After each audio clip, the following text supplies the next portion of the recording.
Right, so 48 volts system, right, and a 12 volt system with 3 batteries, and that one's got 4, but they're 12 volts, but they're in parallel, those 3 batteries, one you can't see, and they get charged from 2 solar panels. I'm in a mobile workshop that I've built in the back of a lorry, and there's 2 solar panels on the outside, and they're linked so that they're in parallel. The positives are connected and the negatives are connected to each other, but the positive, obviously not, the positive's not connected to the negative, but the 2 positives are connected to one another and the 2 negatives are connected, right? And then to the batteries via, well, to the solar charge, right? And that is a 30 amp solar charge max, whereas that is a 50 amp solar charge max. Okay, now over to the 48. To have 48 volts, you've got to have the positive linked to the negative, the positive of battery 1 linked to the negative of battery 2, the positive coming out from battery 2 into the negative of battery 3, the positive coming out of battery 3 into the negative of battery 4. So when you're taking power, you take it, your ground terminal of the load, right, goes to the negative terminal of the first battery and the positive of the last battery. So then you've got 48 volts, right? Now, they're really bad at balancing. They won't balance. You have to have an actual balancer. See those black boxes? Yeah, that's supposed to have a digital display on the front of it. And that one's on its side like that because it's really hot. All of them, the digital displays, have stopped working. They are from that firm, Sterling. They all don't work. They try to balance the batteries so that if one's got less power in it, it will suck some power out and put it into the other one. And so that balancer is connected via this one here to this one here. That balancer is from that battery to that one there, and that balancer is from that battery to that one there, right? Trying to keep them all level. Right, their recommendation is you just go for one battery that is already 48 volts and internally it's balanced, right? Right, okay, but to have 48 volts, you have a 48 volt inverter, and this is their inverter, right? All right, great for welding, very, very noisy when you turn it on.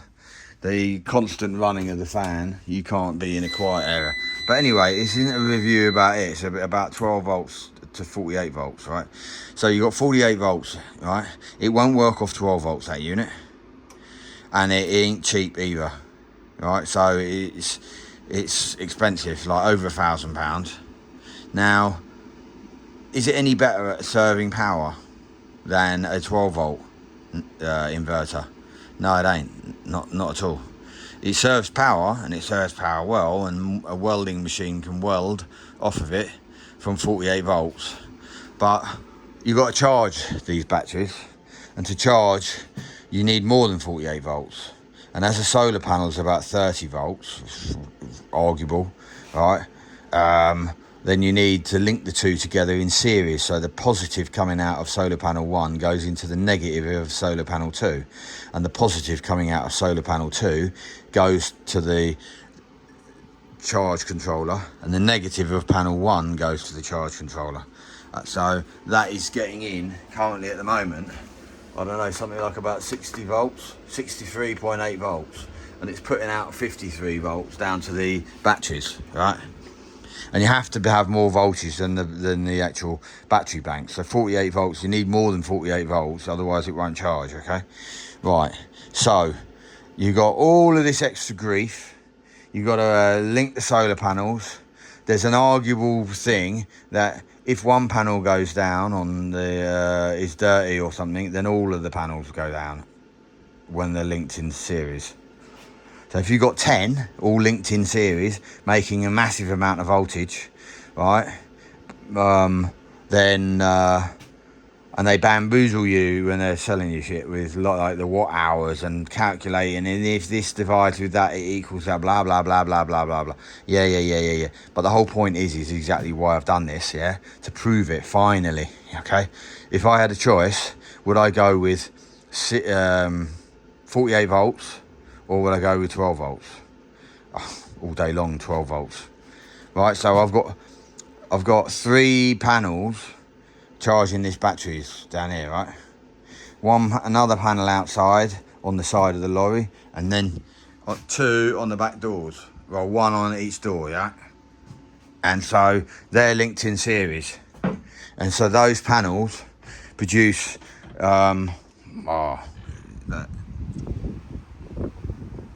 those panels produce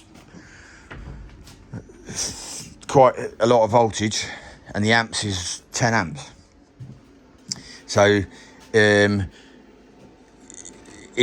connected in series, so that here gets the high voltage and then puts down 52 volts to these batteries. But these batteries don't seem to be charged very well. Whereas when you jump across to 12 volts, right, 2 panels out there charging 3 batteries. They're in series, so they're in parallel, yeah? So all the positives are linked together and all the negatives are linked together. The panels outside, the positives are linked together and the negatives are linked together. Kept separately apart, obviously. And so you're not getting the voltage increase from the panels, all right?